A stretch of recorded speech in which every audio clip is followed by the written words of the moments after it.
Robots Radio presents... Hey everybody, welcome into the podcast. We are back with another special bonus episode.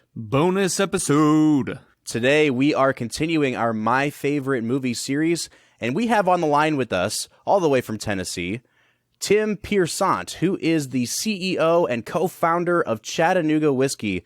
Tim, how are you today? What up, everybody? I can already tell that Tim is going to fit in quite well here on the Film and Whiskey podcast. Yeah. No, I'm to answer your question seriously, I'm doing fine. Thank you for asking. All right, so Tim, I just want to say up at the front, we've had a lot of distilleries on the podcast doing interviews, and they're always kind enough to send us samples. I have to say, your team at Chattanooga sent us what is by far the best sample package we have ever received. And that is the best compliment I've ever received. So thank you. Honestly, it doesn't get any better than that.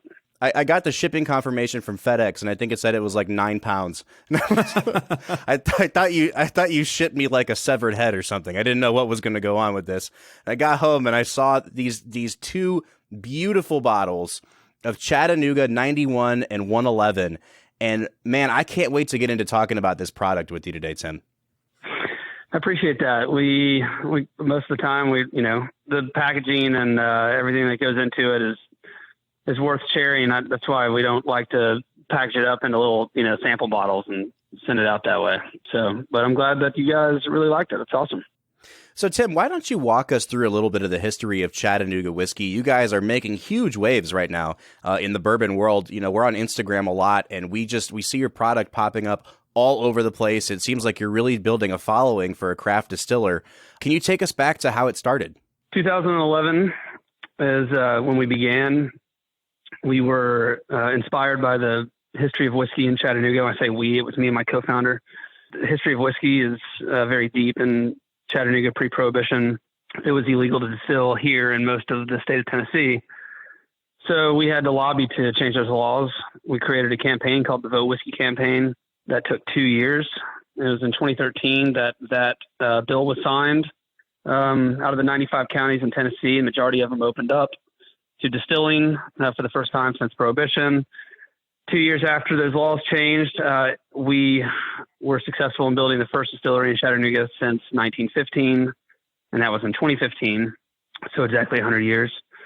And then that became the Chattanooga Whiskey Experimental Distillery, which is where we began exploring basically specialty malts in bourbon, along with several other processes such as longer, colder fermentation, lots of different types of yeasts, different barrel finishes. And throughout that process of experimenting with bourbon, we established what is now known as the only Tennessee High Malt whiskey, and that's the style of bourbon whiskey that Chattanooga Whiskey produces. We established one of the larger craft distilleries in 2017 that's about a mile away from the experimental distillery, so both are located in downtown Chattanooga. That is called the Riverfront Distillery. That's where we produce our flagships, which, again, came from the Barrel 91 recipe. What you guys received was Chattanooga Whiskey 91 and Chattanooga Whiskey 111, which are both from that Barrel 91 recipe out of experimental. So now we're just hammering away at Chattanooga Whiskey 91 and Chattanooga Whiskey 111. And those are 4-grain bourbons. Again, we call them Tennessee High Malt because of the high specialty malt content. So there's, out of the 4 grains, 3 of the grains are specialty malts. So you've got a nice foundation of non-GMO yellow corn that's exclusively grown in Tennessee. And then on top of that, you've got malted rye, caramel malt barley, and honey malt barley. So it's very unusual. 4 grains are fairly rare. They're becoming more popular in the industry, but 4 grains made up of 3 specialty malts is very rare. And then, we go above and beyond that to bring out kind of the rich and complex flavors that come from a 4-grain 3-malt recipe. It's been a fun 8-year journey with lots of ups and downs, but more ups than downs. And now we're just trying to spread the word, spread the product. And so far it's going well. That's awesome. I feel like there's so many different directions that we can go in terms of asking follow-up questions. But before we do that, Brad and I have actually poured out the 91 and the 111 to sample while we're on air here. Brad, do you want to give any notes on this Chattanooga 91? Man, at a very basic level, I opened this up and, we started with the 91 and then moved to the 111. And I just thought that this was a beautiful whiskey. There's so much going on. Like you said, that high malt really gives it a depth and a complexity to it that I was really surprised by. So the way that we like to kind of think about it is with a traditional straight bourbon whiskey that has traditionally 3 grains in it, which is usually corn, rye, and a little bit of malted barley, or corn, wheat, and a little bit of malted barley. And then, of course, aged in a 53-gallon, new American white oak barrel with a char on the inside of it for greater than 2 years. That's what makes up straight bourbon whiskey. Specialty malts and the additional steps that we do in the process create really more a richer flavor. So traditionally, bourbon is sweet. The corn makes up a lot of that sweetness. And then rye is usually spicy. If it's a wheated bourbon, it might be a little softer, maybe not quite as much flavor as rye. But then the malted barley is really just used for enzymes and breaking down starches for fermentation, et cetera. And utilizing a high level of specialty malts creates a richer flavor in the sense that it has depth of flavor, meaning it's kind of darker, it's roastier, it's toastier. The caramel notes are darker, more butterscotchy. Sometimes you get more of a chocolate note out of it. You might get a hint of smoke. So there, maybe raisins, kind of French toasty. Basically, all these kind of the deeper roasty toasty notes that you don't get out of a traditional bourbon whiskey. That's what we love about what we make. I was taking notes on, what I was getting on the palate when I was trying, especially the 111, and it ended up reading like a grocery list because it reminded me of so many different things, and it was bringing up like flavors from my childhood. I wrote down like Honey Smacks cereal at one point. Yeah, totally. Yeah. But the one note that I kept taking, when I first got the bottle, I popped it open and tried it immediately, and it's probably been, 5-6 weeks since then, and it still has, and I can't get over it. It smells like a piece of caramel cheesecake. It has this incredible like creaminess to it. Yeah. And I'm like, oh, that's really interesting. And then you give it a sip and I can taste it on the flavor too. I don't know how else to describe the smoothness of this 111 aside from it just has this sweet cream to it. Yeah, man. That's what we love about it. Is again, it just has a richness and a depth. I personally love cheesecake, so that resonates with me for sure. But I haven't had it since I had a neighbor when I was a kid that every time my brother or I were sick, she would make us cheesecake.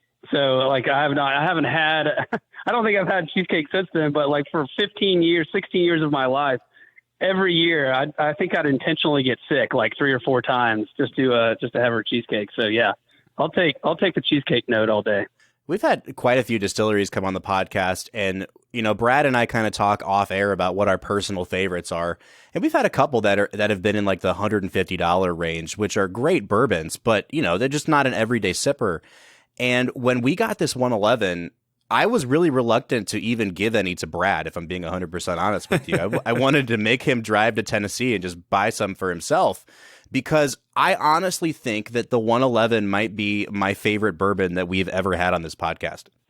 Man, that is awesome. So for 7 years, leading up to, the release of Chattanooga Whiskey 91 and 111, which was back in August, we were selling a bourbon out of MGP. And in it, they make a really good bourbon. It's a 3-grain. It was 75% corn, 21% rye, and 4% malted barley. And it won lots of awards at competitions, tasting competitions. We, having to sell that for 7 years, while we were fond of it, I oftentimes went home, if I was going to drink a bourbon neat, it wasn't always 1816. It was, and I've got a little collection. I'm not a huge collector, but enough to where I really enjoyed trying other things. I would pour 4 rows of single barrel or something else, right? And I could make an argument that a lot of those bourbons were better than 1816. I think 1816 held its own and was better than a lot of bourbons out there. But now what's really fun about our jobs is that everything we've worked towards has really become our favorite.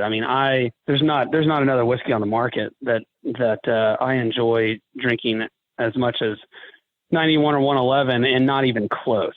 So, I mean, I'm actually drinking 111 as I sit here and talk to you guys. It really is. It has a unique flavor profile that if you do a blind taste test, you can pick it out of a lineup really easily, which I love, because you can't do that with a lot of bourbons. I mean, a lot of bourbons. I don't care. You guys are mentioning, you talk about price points. Line up a really good portfolio of bourbons, everywhere from $25 to $125, and do a blind taste with somebody. And there's lots of nuances. You'll be able to tell differences. If you're drinking those bourbons all the time and comparing them, then you might know which one is which. But if you're the average consumer, you probably won't. Yeah. But if you stick Chattanooga Whiskey, for example, if you stick Chattanooga Whiskey 111 in there and you say, pick the one that is the most unique out of a lineup of straight bourbon whiskeys, it's going to be 111. It's got the most flavor. It's got the richest flavor. It's got the most depth. It stands out in a crowd, and often it wins. Yeah, Tim, and I'm really curious. You've talked about this high, specialty malt grain bill in your whiskey, and I'm curious, if it's such a rare thing, where did your team come up with the idea to use this unique of a batch of grains? It was inspired by our head distiller, Grant McCracken, who was formerly a brewer. He was a well-regarded brewer within the industry. I mean, he had just gotten his certification in distilling, and I think Grant saw an opportunity to be a part, a big part in developing a product in the bourbon industry that could really continue that trailblazing. And so he took a lot of his brewing knowledge, across the board, with grains, specialty malts, yeasts, fermentation, et cetera, and applied that right off the bat. And the nice thing was we had the experimental whiskey distillery that afforded us the opportunity to play, and had a I think more than a hunch that it would create a deeper, richer flavor profile, though he was still very new to the distilling industry.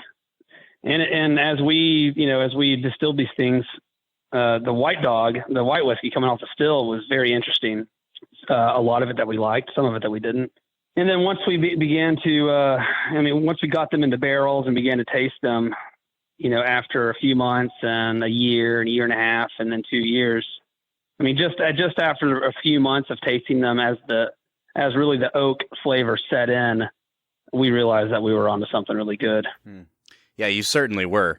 And Tim, I could sit here all day and talk about your bourbon, but I want to get a quick glance at the movie that you picked as your favorite movie. We try to marry this idea of film and whiskey on this podcast, and so we asked distillers to come on and talk about their favorite films in addition to their whiskeys. And I was really, really pleasantly surprised to see what you chose to talk about today. So why don't you tell our listeners what movie we're going to be discussing? First of all, how can you be pleasantly surprised if Christmas Vacation isn't in your top 4 movies of all time? Then you have no sense of humor whatsoever, none. Or maybe you're not a big family guy. Who doesn't sit with their family at some point and watch Christmas Vacation? And if you haven't, please start the tradition now, because it's going to bring your family closer together.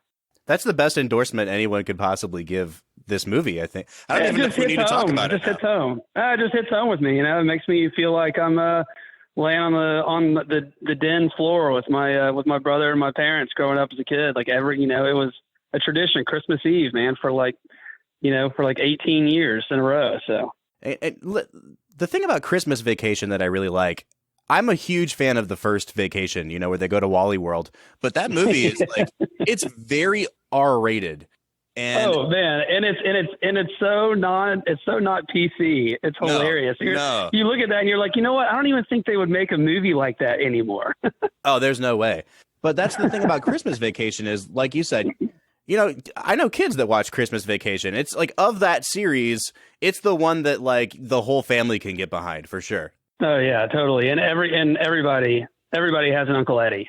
So, in their lives somewhere. All right, so Tim, if you had to pick one scene from that movie that just always gets you when you're watching it at Christmas time, what would be your favorite scene from that movie? So this is if my dad ever listens to this, he's gonna laugh. But there's a lot of things about about Clark that reminded me of my father. You know, I could just like totally like putting up the Christmas lights and putting up the Christmas tree. You know, I mean, I think I probably, it's such a quotable movie that, you know, little fool, a lot of sap. I mean, I don't even know how many times I've said that. Thousands of times. Like, little fool, a lot of sap. I was in the woods the other day and I was like, oh, you know, no, I wasn't. I was on a golf course and I really had to pee and it was out in the open and there was like one little pine tree over there. And one of the guys was like, just get as close. There were houses around everything. Like, just get as close to the center of that pine tree as you possibly can, and no one will see you. And I get in there, and while I'm in there, and I'm like, little fool, a lot of sap.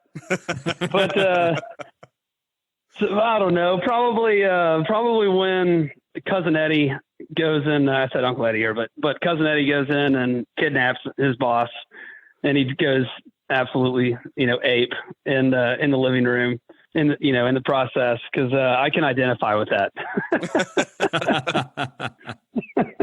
Hopefully you're not. I am. I'm talking about. I guess I'm talking about myself. I guess. I mean, you know. But no, it's just funny. It's his sense of humor and how he's like, you know, he's handy. He's smart and he's handy, but he's not handy. It's like why he tries to fix things break. The Piersant family can identify with that very closely. So we had the same thing growing up. Like anytime something would break down on our car, you know, my mom would just be like, "Well, here comes the Griswolds again." My dad is an amazing man. You know, I look up to him greatly. But he's a big car guy too, and he always had like a hot rod in the garage that he was always working on. And there was one day that something went wrong with the hot rod, and our family stood in the kitchen and we watched every single item inside the garage fly out of the garage into the backyard.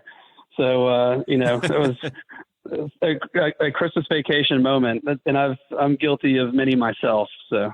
Yeah, and what I love about National Lampoon's Christmas Vacation is that, like you said, not only is it a comedic classic, but it really does lean into the essence of Christmas, that no matter what your family does, they're still your family, and you spend Christmas with them. And it's just a great way to bring, you know, the people who mean the most to you together. Yeah, absolutely. Yeah. Another, you know, when all the family is together, you just, you know, you guys, you're in it thick and thin.